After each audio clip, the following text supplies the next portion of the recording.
सानेहा जो हमारे साथ गुजर चुके हैं कबल 1-1.5 साल से, उसके बाद ये पहला इलेक्शन आपके पास आया है। जिस दिन ये खत्म हुआ था 5 अगस्त को, हम उस वक्त भी नाला थे और हम उस वक्त भी आवाज उठाना चाहते थे, मगर उठा नहीं पाए। कश्मीर में लीडर नजरबंद थे और आप राजौरी में आजाद थे।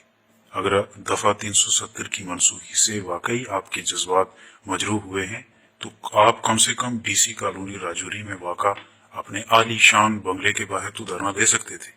उस वक्त मीर हुसैन साहब PDP के साथ थे, मैं नेशनल कॉन्फ्रेंस के साथ था।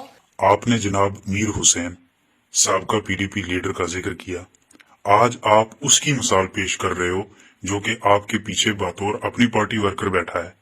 अपनी पार्टी भारतीय जनता पार्टी की ही पैदावार है, जो कि पहले ही 8 मार्च 2020 को श्रीनगर और 13 मार्च 2020 को नई दिल्ली में मोदी जी की मौजूदगी में जश्न मनाकर 5 अगस्त 2019 के वाक़ात पर अपनी रजामंदी दे चुकी है।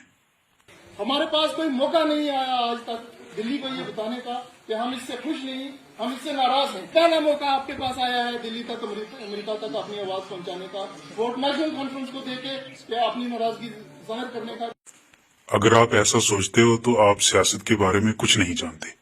अगर आपकी जमात सारे वोट हासिल कर भी ले तो अमेरिका, दिल्ली सरकार ये बात कहेगी कि जम्मू कश्मीर के लोगों ने 5 अगस्त के वाक़ात पर मोहर सबत कर दी है। दरअसल नेशनल कॉन्फ्रेंस के पास कोई रोड मैप नहीं और उसने 5 अगस्त 2019 की हकीकत को तस्लीम कर लिया है। अगर मैं जाती तौर पर नाअहल भी हूँ, आपको नेशनल कॉन्फ्रेंस को वोट देना पड़ेगा। यहाँ कोई साहब उठते हैं, इलेक्शन लड़ते हैं, खुद आजाद उम्मीदवार हैं, पीछे से बीजेपी की सपोर्ट ले रहे हैं। तमाम जितना बीजेपी का वोट है, एक वोट आप राजगीर में करके देख लीजिए, आपको नहीं मिल रहा है। वो तमाम का तमाम वोट बीजेपी का एक शख्स को मिलने वाला है जो आजाद इसलिए खड़े हुए हैं कि बड़ी आसानी से आपको बेवकूफ बना देंगे। ये बुजुर्ग शायद फूल का वो बीजेपी का फूल देख के इनका दिल नहीं आएगा मोहर लगाने का, तो यहाँ ट्रैक्टर लगा देते हैं इनको दिखाने के लिए कि ट्रैक्टर पे देना बाबा, और नीचे से तमाम जितना फूल का वोट है वो भी इसी ट्रैक्टर पे आएगा। बेवकूफ बनने की जरूरत नहीं है। आपने मुझ पर यह इल्जाम लगाया कि बीजेपी मेरी पुश्त पर है। अगर मैंने अपने आप को कभी इससे नहीं जोड़ा या पूरी उम्र बीजेपी ज्वाइन नहीं की तो क्या आप मासूम लोगों को गुमराह करने पर माफी मांगेंगे? और मैं सबूत के साथ ये बात साबित कर सकता हूं कि पीडी इलाका में बीजेपी लीडर अकबाल मलिक ने लोगों से आपके हक में वोट डालने की अपील की है। क्या आप फिर भी मासूम लोगों से माफी नहीं मांगोगे? मुझे कहते हैं कि ये इनके साथ शायद अल्ताफ साहब नाराज।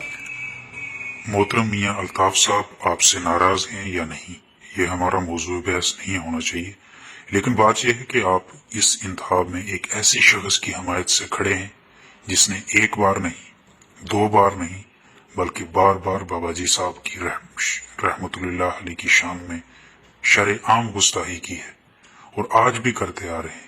आपको क्या लगता है कि दरबार लाल शरीफ छोटे से इलेक्शन के लिए इस संगीन गलती को नजरअंदाज कर देंगे जो दानिस्ता तौर पर बार बार की जा रही हो?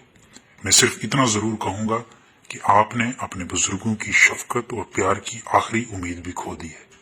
मुझे अफसोस है कि लियाकत साहब जैसे कदावर शख्स इस अजीम गलती के मुर्तकब है। अपने मामा के साथ नाराजगी करके अगर उनके मामा ने उनको कहा था कि आप इलेक्शन न बढ़े तो इखलाकी इकदार क्या थे? अगर आप उनके बच्चे हैं तो आप 56 इंच की छाती खड़ी करके अपने मामा के सामने खड़े होंगे कि मैं लड़ूंगा इलेक्शन।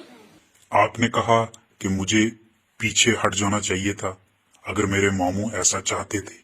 जमहूरियत किसी खानदान या 2 रिश्तेदारों की निजी मलकियत नहीं। मैं अपने मामू के खिलाफ इलेक्शन नहीं लड़ रहा हूँ, मेरे मामू मेरे खिलाफ नहीं लड़ रहे हैं, मैं इलेक्शन आपके खिलाफ लड़ रहा हूँ। मैं सिर्फ जमहूरी अमल में कदम ब कदम अपना सफर आगे बढ़ा रहा हूँ, जो 2018 में सरपंच, 2019 में BDC चेयरमैन और अब जिला तरक्याती कौंसिल के लिए उम्मीदवार की सूरत में है। क्या ये अज़म और अपने लोगों की इज्जत का अमल मेरे मामू की बेइज्जती या तौहीन है? नहीं जनाब, आप और मेरे मामू ने जमहूरियत के कवायद की कुली तौर गलत वजाहत की है। मुझे वाकई आपके लिए बहुत अफसोस है। इसी महफिल में से कोई एक शख्स उठ के अल्ताफ साहब को फोन करे और मुझे कह दे कि आपने इलेक्शन नहीं किया, मैं खुदा की कसम खाते कहता हूँ मैं इसी महफिल में कहूंगा कि किसी दूसरे को वोट दे। मैं इस बात पर आपको चैलेंज करता हूँ, अगर मोहतरम मियां الطاف احمد صاحب کی پیار و محبت اور دعائیں میرے حق میں نہ ہوتی، میں اپنے وقار اور اللہ کی قسم کھا کر کہتا ہوں میں نے اپنے کاغذات نامزدگی آپ کے گھر کے باہر کوڑا دان ڈسٹ بن میں ڈال دیے ہوتے۔ جب آپ اگلی مرتبہ عرس شریف پر وہاں جاؤ گے، برائے مہربانی دربار لار شریف سے حاجی کالا خان اور حاجی سلام دین کے بارے میں یہ پتہ کر کے آنا۔ میرے اور آپ کے درمیان صرف آسان سا فرق ہے، میں روحانی بزرگوں کا جو مجھ پر اعتماد ہے وہ ووٹوں کی خاطر بیچ نہیں سکتا۔ دوسرا الزام میرے پر لگاتے ہیں کہ یہ باہر سے آ گئے ہیں، میں امریکہ سے آ گیا ہوں یا میں افریقہ سے آ گیا ہوں، میری شکلیں آپ کو ساتھ نہیں ملتی۔ نہیں جناب، آپ امریکہ سے نہیں، آپ افریقہ سے نہیں، لیکن یقینی طور پر آپ پیڑی علاقے میں غیر مقامی ہیں۔ آپ کا تعلق کوٹھار سے ہے جو کہ D D C territorial constituency درحال کا حصہ ہے۔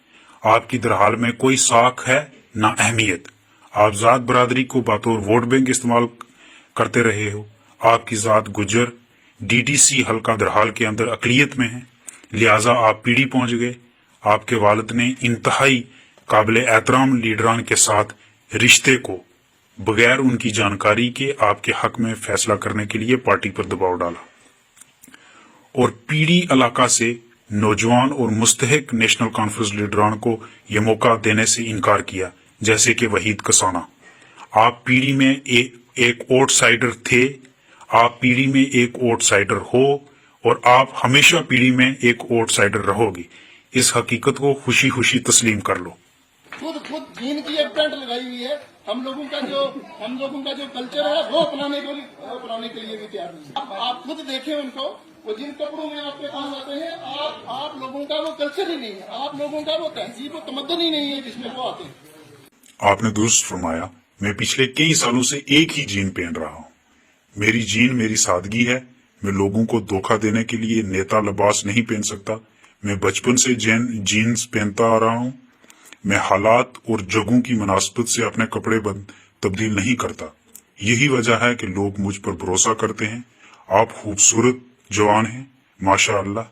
آپ بھی اپنی نجی زندگی میں کئی موقعوں پر جینز پہنتے ہو۔ آپ سمارٹ ٹائی اور کوٹ بھی پہنتے ہو، جو کہ پروڑی گالا کے لوگوں کا مہذب کلچر نہیں، جہاں آپ لوگوں کو میرے جینز کے خلاف اور اپنی سلوار کے حق میں ووٹ ڈالنے کے لیے آمادہ کرنے کی کوششیں کر رہے تھے۔ میں ایسا مکھوڑا نہیں پہن سکتا اور نہ ہی نقلی بن سکتا ہوں۔ میں ہوں جو ہوں، اور لوگ اسی میں مجھ سے پیار کرتے ہیں، الحمدللہ۔ میرے والد صاحب نے یہاں 2002 میں پہلا الیکشن لڑا، تب سے لے کے آج تک اس علاقہ پیڑھی کی غمی خوشی میں جتنا میں شامل ہوا ہوں اتنا میں درحال میں نہیں گیا۔ تو ان کو جو میرے مخالف چلتے رہے، ان کو حلف دے کے پوچھیں کہ میں اس علاقے میں ہر جگہ پہنچاؤں گا۔ یہ اس جگہ جہاں جلسہ کر رہے ہیں، آپ نے حاجی صاحب کو پوچھیں، ان کی والدہ انتقال کر گئی۔ یہ حاجی صاحب میرے خلاف چلتے تھے کیا، یا میں بیٹھ کے دعا کر کے نہیں گیا؟ ان سے پوچھیں۔ میں اپنے والد کے ساتھ 2002 سے چل رہا ہوں، جب انہوں نے الیکشن لڑا تھا۔ یہی ہے نہ جو آپ نے کہا جناب۔ میں حاجی صاحب کی والدہ کی تعزیت پر آیا۔ آپ نے یہ بھی کہا نا، آپ کسی کی میت پر اپنی حاضری دینے کے عوض لوگوں سے ووٹ مانگ رہے ہو۔ یہ بہت بڑی بدقسمتی ہے۔ لوگ یہ جاننا چاہتے ہیں کہ آپ کسی کے ساتھ پولیس تھانہ گئے، پٹواری کے پاس گئے۔ اس سب کے باوجود لوگوں نے قابل احترام روحانی بزرگوں کی عزت کے طور پر لیاقت صاحب کو ہزاروں کی تعداد میں ووٹ دیے۔ بدقسمتی سے لیاقت صاحب پچھلے 25 سالوں کے دوران سبھی 4 الیکشن ہار گئے۔ کیا کبھی انہوں نے جیتے ہوئے امیدوار کو جوابدہ بنانے کے لیے اپوزیشن کا کردار ادا کیا؟ ان کی حلقہ سے غیر موجودگی کی وجہ سے ہر الیکشن میں جیتنے کے بعد امیدوار اپنے رائے دہندگان کو سنجیدگی سے نہیں لیتا۔ 22,000 ووٹ بہت بڑے ہوتے ہیں۔ کیا اس کے عوض آپ نے کچھ ایسا کیا؟ اور آج آپ کسی تعزیتی اجلاس میں اپنی حاضری کی بات کر رہے ہو؟ کیا جناب، آپ بھی نا۔ آج اپنی اہلیہ کو ریزگنیشن دعا کے، استعفیٰ دعا کے وہاں کوٹ رنگا سے لڑا رہے ہیں۔ فیس بک پہ وہ چڑھا ہوا ہے استعفیٰ، وہ استعفیٰ پڑھیں، سنجو جی ڈی سے استعفیٰ لے کے آئے ہیں۔ آپ نے میری اہلیہ کا نام لیا، یہ سراسر غلط بات ہے اور ناقابل برداشت۔ وہ آپ کے خلاف نہیں لڑ رہی ہیں، آپ کیسے اس کو نشانہ بنا سکتے ہو؟ لیکن مجھے اس پوائنٹ کا بھی جواب دینے دیں۔ آپ لوگوں سے یہ کہہ رہے ہو کہ وہ اپنے ووٹ کی قربانی آپ کے لیے دیں، اس کے بدلے میں آپ ان سے کوئی وعدہ نہیں کر رہے ہیں۔ میری اہلیہ हक, इंसाफ और वकार के लिए हमारी जदोजहद में मेरी साथी हैं। वो लोगों के पास अपनी सरकारी नौकरी, जहां उन्हें अच्छी खासी तनख्वाह मिलती थी, की कुर्बानी देकर लोगों के पास आई है। हमारे लोगों ने उस जज्बा सगाली को इज्जत बख्शी और उसके हक में भारी तादाद में वोट डालकर जवाब दिया है। माशाअल्लाह। मेरी जीन्स के खिलाफ आपके फर्द जुर्म ने मुझे आपके हर पॉइंट का हकाई पर मबनी जवाब देने पर मजबूर किया। मुझे उम्मीद है कि आप इस बात की तारीफ करेंगे कि मैं कभी ऐसा नहीं करता अगर आप इस सतह तक न आकर रास्त मुझको निशाना बनाते। हम एक दूसरे के खिलाफ इलेक्शन लड़ रहे हैं और ये एकतरफा खेल नहीं होना चाहिए। अगर आप मेरी बात करोगे तो मैं भी आपकी बात करूंगा। मैं अपने लोगों के साथ उनके मसाइल की बुनियाद पर जुड़ा हूं। आप मेरे बड़े भाई की तरह हैं। मेरा आपको मशवरा रहेगा कि आपको भी ऐसा ही करना चाहिए। मसाइल पर लोगों के साथ जुड़ो, उनके लिए आसानियां पैदा करने के लिए काम करो। अपनी इस मफरूजा सोच को बदल डालो कि लोग नाख्वानदा हैं, सादा हैं, हालात को नहीं समझते और वो इसलिए आपको इलेक्शन जीतने में मदद करेंगे कि आपका हरीफ यानी कि मैं जीन पहनता हूं। हमारा मकसद लोगों की खिदमत करना होना चाहिए। आओ उनका एतमाद, इज्जत और वकार से जीतने की कोशिश करें। शुक्रिया।